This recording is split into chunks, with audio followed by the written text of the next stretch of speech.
Alors, c'est un grand plaisir, un honneur pour moi d'ouvrir cette journée de lancement du réseau de recherche néo-aquitain sur les francophonies francophonéens. Vous êtes au courant du programme. Il y aura des moments divers où nous pourrons effectivement connaître de plus près ce réseau de recherche qui en est à sa phase de consolidation après une phase d'amorçage qui aura duré 2 ans, aussi en raison de la pandémie. Et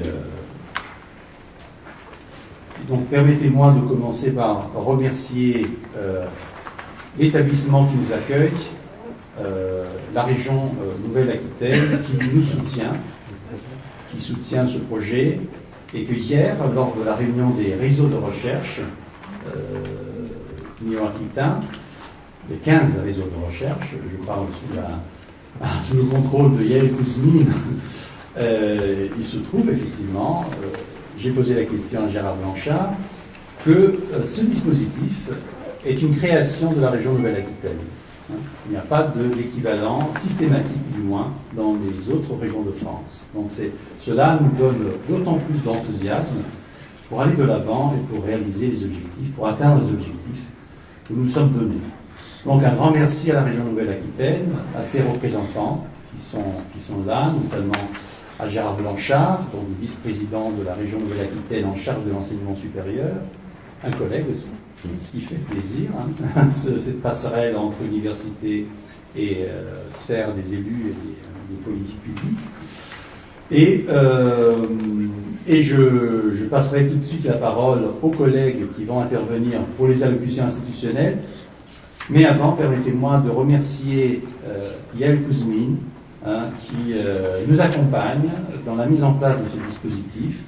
Nous avons appris aussi que le réseau francophonéen est parmi les 15 réseaux régionaux de recherche, parmi les 4 qui sont en phase de consolidation, ce qui veut dire aussi que nous sommes en train aussi de défricher le terrain. Et donc merci aussi au personnel de toutes les universités impliquées, mais particulièrement de l'Université de Bordeaux-Montaigne, évidemment, qui est bien représentée ici, à tous les étages, parce que nous avons besoin d'expertise administrative, technique, à tous les niveaux, pour la mise en place de ce dispositif. Je remercie Oumou Démé-Tardieu, qui est là, que vous connaissez, et tout à l'heure, on va parler aussi du comité opérationnel, mais elle est tout à fait incontournable, elle est notre chargée de projet, qui n'est intervenue qu'à partir du mois de janvier, mais qui est devenue tout de suite la chef de la maison.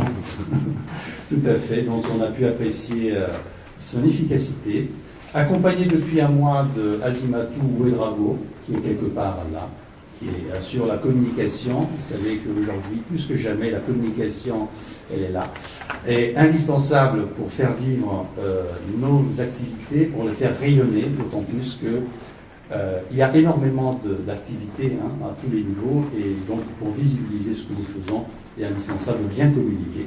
On verra tout à l'heure le site internet du réseau.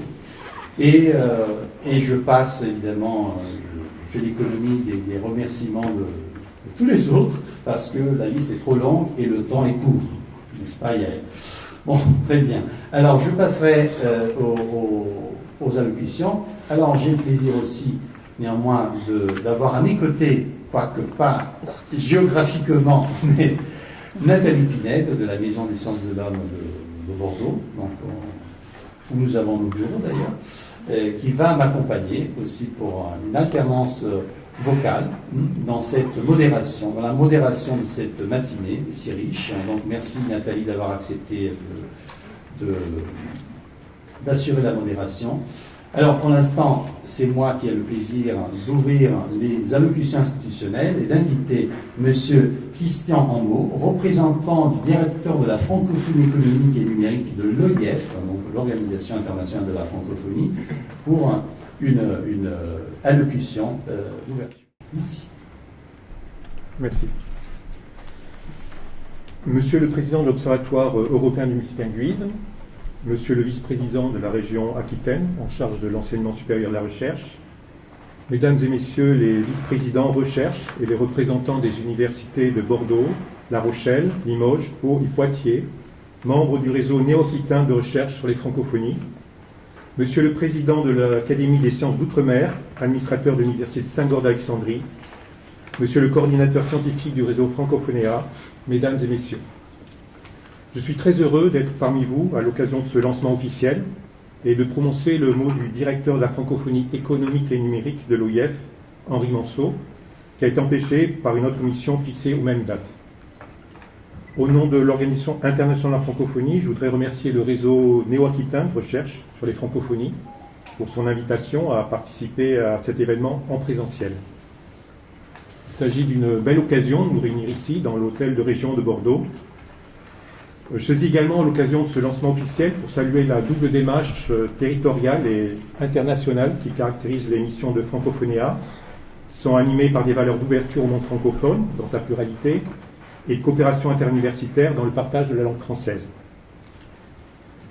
Francophonéa se donne pour objectif de structurer en réseau la recherche en Nouvelle-Aquitaine autour des enjeux francophones, en produisant et diffusant des connaissances scientifiques autour des francophonies, ainsi qu'en soutenant l'internationalisation de la recherche des acteurs universitaires impliqués dans les travaux sur ces sujets. À cet égard, le réseau néo-aquitain de recherche sur les francophonies élargit le cercle des initiatives universitaires qui font de la francophonie et de l'espace francophone dans sa diversité leur objet d'étude. Je pense notamment à l'Observatoire démographique et statistique de l'espace francophone, ODSEF, à Québec, à l'Observatoire de la francophonie économique, OFE, à Montréal, ou bien encore aux chaires de recherche créées à l'initiative de ou en partenariat avec l'AUF ou l'Université Saint-Gor d'Alexandrie. Comme vous le savez, l'OIF incarne la dimension intergouvernementale de la francophonie institutionnelle. Créée en 1970 à Niamey, l'organisation apporte à ses 54 États gouvernements membres un appui dans l'élaboration ou la consolidation de leurs politiques et mène des actions politiques internationales et de coopération multilatérale en matière de diversité culturelle et linguistique, de paix, démocratie et droits de l'homme, d'éducation et de formation, d'économie, de numérique et de développement durable. Dans l'exercice de ces missions, l'OIF contribue également, en complémentarité avec le monde académique, à une meilleure compréhension des enjeux, richesses et défis de l'espace francophone dans sa diversité. Ainsi, pour guider son action et éclairer celle des décideurs de l'espace francophone, l'organisation initie, soutient et publie des rapports, études et guides dans l'espace francophone en mobilisant des chercheurs universitaires et des experts praticiens du domaine. Pour mémoire, la dernière étude en date, soutenue par la direction de la francophonie économique et numérique de l'OIF, s'intitule « Crise de la Covid-19 et fracture numérique dans l'espace francophone, renforcer l'inclusion et la souveraineté numérique pour une plus grande résilience ». Pour conclure, je me joins aux vœux de plein succès du directeur de la francophonie économique et numérique pour ce réseau naissant. L'Organisation internationale de la francophonie sera extrêmement attentive aux résultats des travaux de recherche de Francophonéa, notamment ceux portant sur les francophonies numériques. C'est avec intérêt que nous prendrons connaissance de vos futures publications. Je vous remercie de votre aimable attention.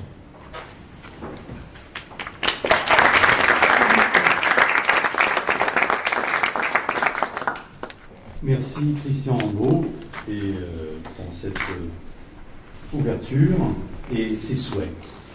Et maintenant, je passe la parole, j'ai le plaisir de passer la parole à Denis Fada, qui a plusieurs casquettes, évidemment ancien président de l'Académie des sciences d'outre-mer, ancien administrateur de l'Université Saint-Gor d'Alexandrie, un des opérateurs directs de la francophonie institutionnelle, président international de la Renaissance française. Denis, merci d'être là à cette occasion si importante pour nous. Cher Giovanni, vous savez tout le plaisir que j'ai à me trouver ici aujourd'hui avec vous, et je voudrais saluer les autorités qui sont ici présentes, les élus, et évidemment le représentant de l'Organisation internationale de la francophonie et tous mes collègues universitaires de Port-de-Montagne et des autres universités. Il y a notamment l'université de Poitiers qui est représentée, et donc je me réjouis de cette présence et de cette diversité. Vous m'avez demandé de parler de la Renaissance française. Je vais le faire brièvement. Mais si nous voulons parler de la Renaissance française, il nous faut tout d'abord parler de Raymond Poincaré. Raymond Poincaré naît dans l'est de la France, en Lorraine, en août 1860. La première des trois guerres ayant opposé la France à l'Allemagne éclate en juillet 1870. Poincaré est élu président de la République française en février 1913. Son mandat s'achève en février 1920. Ces quelques dates et faits nous disent à peu près tout de Raymond Poincaré. Il a 10 ans lorsqu'éclate la guerre de 1870. Il est témoin de la défaite, la Lorraine est amputée, la frontière avec l'Allemagne était placée, il voit arriver en grand nombre les réfugiés donc d'Alsace et de Moselle, les optants, comme on les a appelés, et il découvre leur détresse. Jusqu'en 1874, il connaît l'occupation prussienne et les humiliations qui l'accompagnent. Il sera marqué à vie par ce qu'il a vécu entre 10 et 14 ans. Et cela fera de lui un homme qui sera réellement habité par l'idée de paix. Poincaré est vraiment un homme de paix. Républicain convaincu, il veut agir, faire valoir ses idées. Ministre un très grand nombre de reprises. Il sera 5 fois président du Conseil, selon l'appellation de l'époque, c'est-à-dire Premier ministre. Et il sera président du Conseil avant de devenir président de la République et après avoir été président de la République. Et une longévité politique au plus haut niveau tout à fait exceptionnelle. Tout à fait exceptionnel, c'est dire le nom qu'il a laissé dans l'histoire de France. J'ajouterai qu'à 49 ans, il était aussi élu à l'Académie française, ce qui est peu banal. Poincaré ne voudrait surtout pas la guerre, mais lorsqu'elle éclate, il la fait vraiment. Comme on dit aujourd'hui, il fait le job. Hein? Il l'a fait vraiment, il se dépasse sans compter, il est sur les champs de bataille. Mais s'il le fait, il n'en demeure pas moins obsédé par la construction de la paix. Pour lui, il faut gagner la paix. Il ne parle pas de gagner la guerre. Il faut gagner la paix et reconquérir les cœurs dans les territoires libérés. Il faut dire que depuis à peu près 50 ans, l'Alsace et la Moselle sont devenues des régions de langue allemande et de culture allemande où parler français était devenu interdit. Dès la fin de 14 et début de 1915, un petit groupe se constitue autour de Poincaré. Ce petit groupe réfléchit déjà à la reconstruction dans les zones libérées et à l'édification d'une paix durable entre les peuples. Poincaré, indiscutablement, est un visionnaire, et pour lui, la victoire n'est pas une fin en soi. Il veut bâtir une paix durable entre la France et l'Allemagne, et bien au-delà. Il faut donc, selon sa formule, vaincre sans humilier. Et ce qu'il fera, qu'il s'opposera à Clémenceau, son président du Conseil, qui lui voulait vraiment faire la guerre au maximum et ne rien laisser à l'ennemi. Et donc des façons de voir très différentes, ce qui n'a pas empêché qu'ils ont travaillé très bien ensemble, très intelligemment. l'outil qu'il lui faut pour reconquérir les cœurs et faire de nouveau rayonner la langue et la culture française pour œuvrer à la paix, c'est la Renaissance française. Il la fonde en 1915, ses statuts sont déposés au début du mois d'avril 1916, ce qui est absolument ahurissant. On est là dans la période où commence où l'offensive allemande contre Verdun vient de s'engager. On est surpris de voir combien ces hommes ont continué à avancer dans une période absolument épouvantable. Et une persévérance extraordinaire. Et Poincaré place la Renaissance française sous le haut patronage du président de la République, elle l'est toujours, et à l'expiration de son mandat, il en sera son premier président d'honneur, bien plus tard, ce seront Maurice Schumann, Madame Simone Veil, jusqu'à sa mort, et aujourd'hui, le chancelier Gabriel de Broglie de l'Académie française. Établissement d'utilité publique à vocation internationale, la Renaissance française sera autorisée à accorder des distinctions. On est là dans l'esprit de la guerre. Elle sera aussi placée sous le patronage de 4 autres ministres, ministres des Affaires étrangères, de l'Intérieur, de la Défense et de l'Éducation nationale. Ces patronages indiquent bien l'esprit dans lequel notre institution s'est édifiée. Poincaré a confié 2 missions à la Renaissance française. Apporter de nouveau la langue et la culture française aux régions libérées et contribuer à l'édification de la paix et à sa pérennisation en Europe et au-delà. La Renaissance française constitue la première initiative francophone. Dès sa fondation, elle intervient avec succès en Alsace et en Lorraine, et une fois la guerre terminée, dès le début de l'année 19, la Renaissance française tisse des liens en Allemagne, en Pologne, en Tchécoslovaquie, en Hongrie, en Roumanie, en Bulgarie, en Yougoslavie, et déjà au Liban et en Égypte. Donc, tout au début des années 20. De nos jours, elle continue d'agir pour la paix par la diffusion du savoir et de la culture, la protection des patrimoines et de l'environnement, la mise en valeur des cultures régionales et locales, la promotion des métiers d'art, l'aide aux communautés francophones dispersées et aux minorités linguistiques, ceci dans un esprit de dialogue, d'échange et de partage avec les autres cultures. Sur tous les continents, les délégations de la Renaissance française s'attachent à faire rencontrer la culture française et francophone et la culture de l'ensemble du monde francophone avec celle du pays où ces délégations opèrent. Et elles s'emploient aussi à mettre en valeur et à faire mieux connaître la culture du pays dans laquelle une délégation est installée. Car je tiens à le souligner, et à le souligner très, très fort.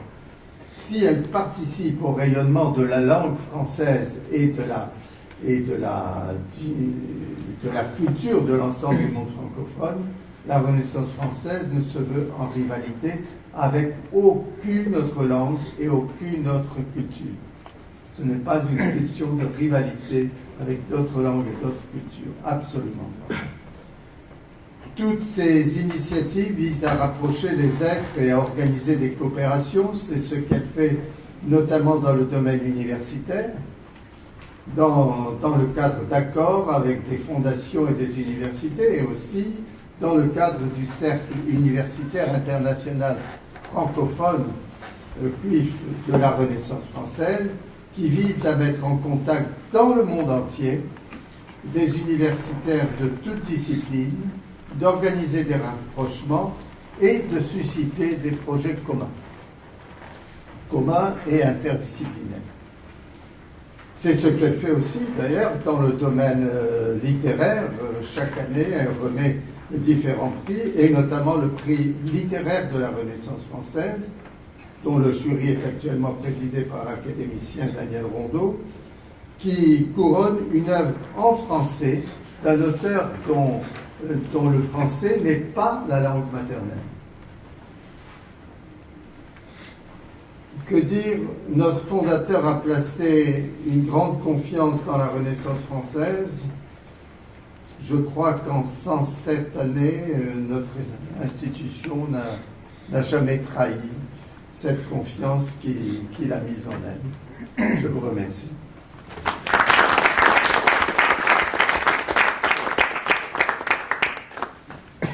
Merci Denis Fada pour cette présentation de la Renaissance française. Vous avez compris, on est là aussi pour rencontrer et nouer des relations institutionnelles. Et donc, après l'OIF, on a entendu un autre acteur majeur de la francophonie. Je dis francophonie. Après, tout à l'heure, on verra pourquoi on a choisi le F minuscule et le S du pluriel. Donc, une vision multiple. Et M. Fada en parlera par ailleurs tout à l'heure dans la conférence d'ouverture. Maintenant, j'ai le plaisir de donner la parole à Christian Tremblay, le président de l'OEP, l'Observatoire européen du plurilinguisme, qui a été également invité parce que, vous verrez, vous l'entendrez, parmi les missions de cet observatoire, il y a plusieurs points de contact et j'espère aussi qui vont se traduire en des formes de coopération avec les axes de notre réseau francophonien. Merci Christian. Merci Giovanni. Oui, effectivement, merci d'abord pour ce début très brillant sur la langue française, le fait qu'elle n'est en opposition avec personne. C'est une difficulté à comprendre. Et merci beaucoup pour l'invitation, parce que vous allez sans doute découvrir dans les quelques mots que je vais prononcer, effectivement, je dirais peut-être pas l'affiliation, mais en tout cas la proximité intellectuelle entre ce que fait depuis 2005 l'Observatoire européen du plurilinguisme et cette merveilleuse initiative du réseau francophonien.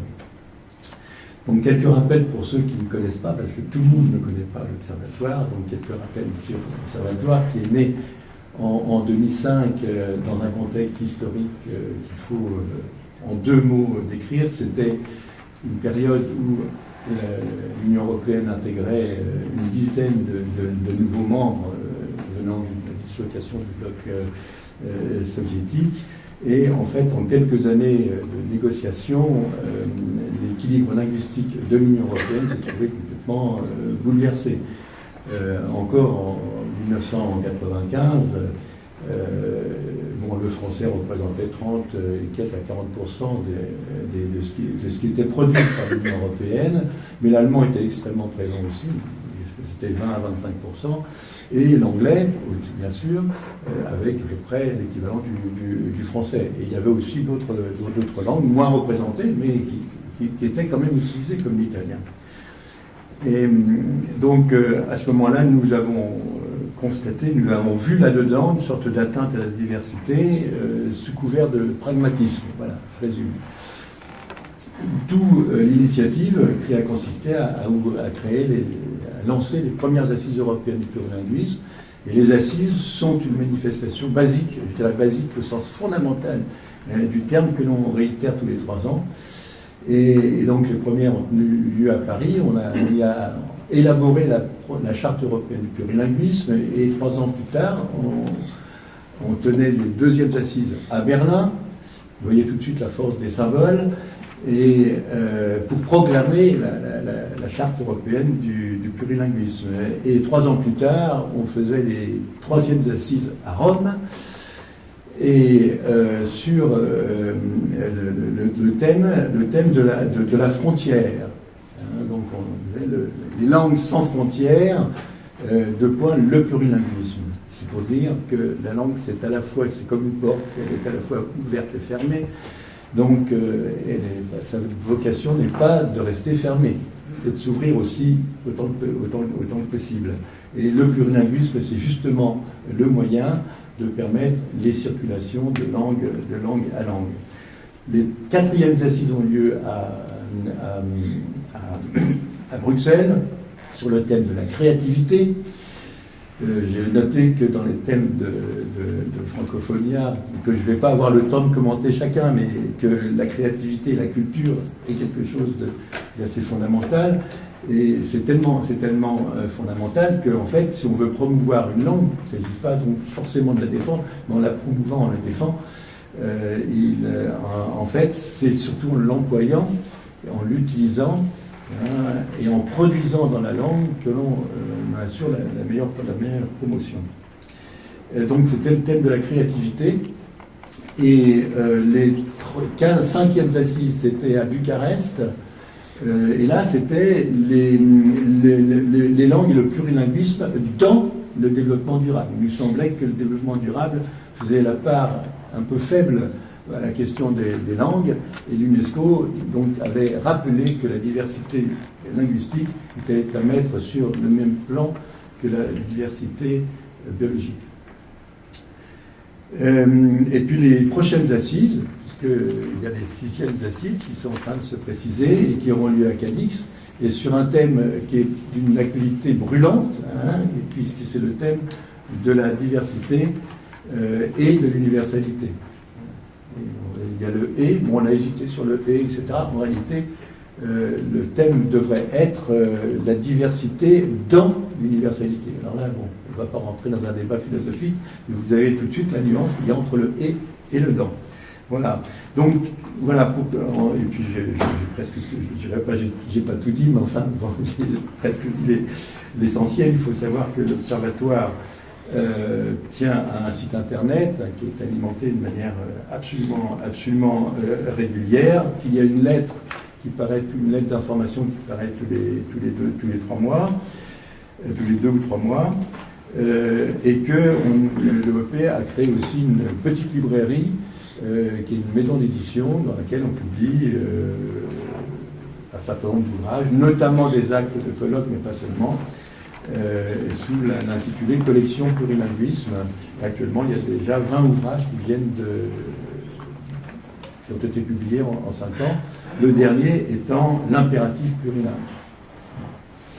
Voilà, et deux mots pour terminer, pour dire que l'Observatoire est en relation avec autant d'acteurs que possible dans le domaine du plurilinguisme, et c'est, je dirais, une justification forte de ma présence ici, et que dans les dernières réalisations, ou plutôt réalisations en cours, il y a l'Observatoire du plurilinguisme africain, dont nous avons porté les bases en décembre dernier, à l'initiative d'équipes sénégalaises, entourées de partenaires dans différents pays de l'Afrique subsaharienne, et que cet observatoire a comme vocation de développer en Afrique, en prolongement d'ailleurs de travaux qui ont été initiés par l'OIF, de développer l'enseignement bi-plurilingue dans le respect donc des langues et des cultures locales, et tout ça aussi au bénéfice aussi du français, puisque si on veut améliorer les performances du système éducatif dans le domaine de l'apprentissage du français, il faut surtout ne pas négliger l'utilisation des langues locales, et en utilisant les langues locales pour l'apprentissage du français, bien évidemment, il faut décrire et construire aussi et développer l'enseignement dans ces langues. Alors, description des langues, alors il y a plein d'ateliers qui sont déjà en train de travailler dans le domaine de la description des langues, dans le domaine de la didactique et de la production de supports pédagogiques, dans le domaine de la terminologie, de la formation, bien évidemment, il faut former des enseignants, il faut former des formateurs, etc. etc. Voilà, donc il y a beaucoup de travail, donc je souhaite à Francophonia je dirais, un brillant développement. Voilà, je vous remercie.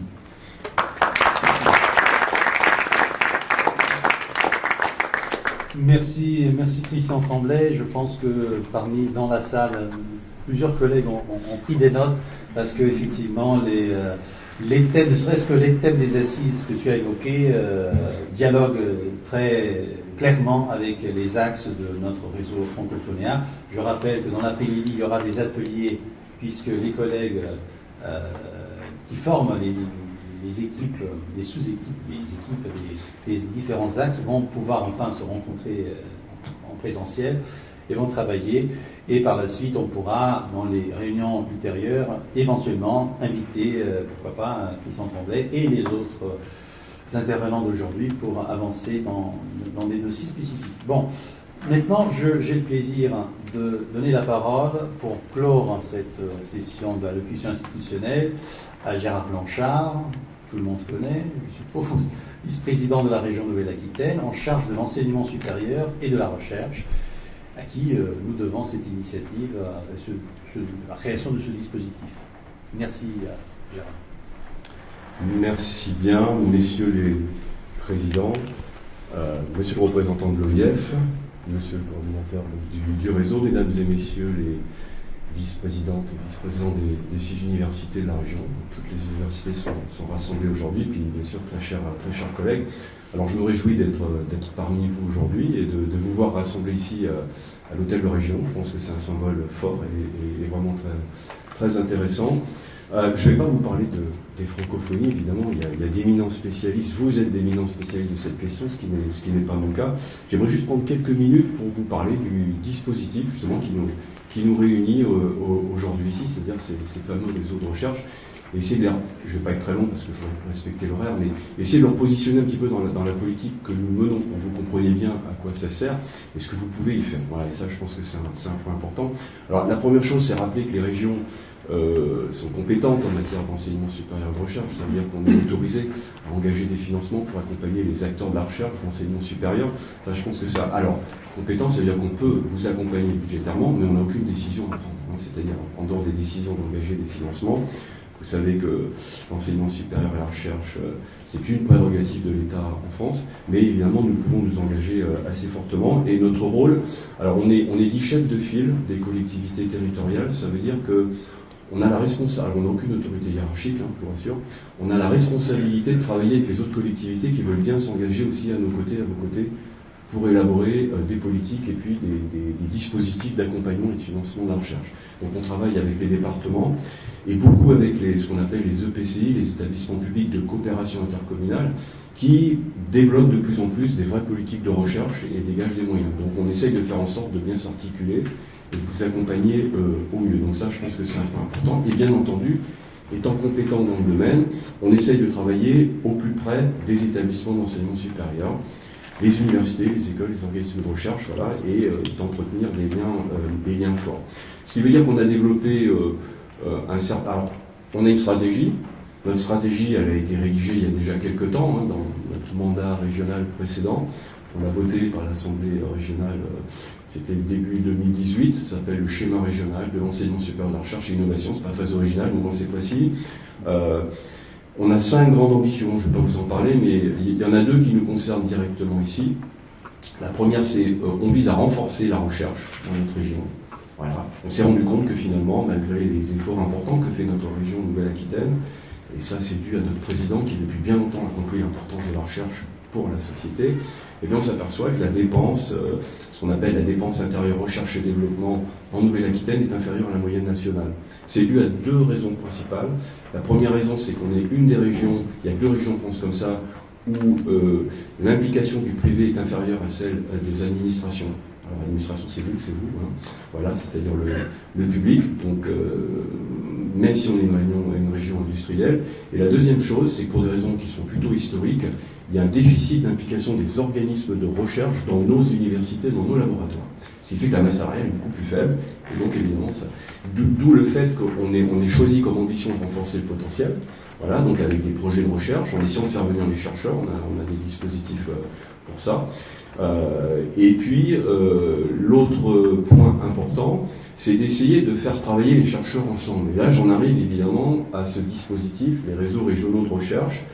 Alors, je ne sais pas si on a inventé, en tout cas, on a voulu mettre en place des regroupements de chercheuses et de chercheurs pluridisciplinaires, et ça, on y tient beaucoup, On est convaincu que c'est au croisement des regards, des disciplines qu'émergent des choses nouvelles, des étincelles, des envies de faire, et puis en coopération.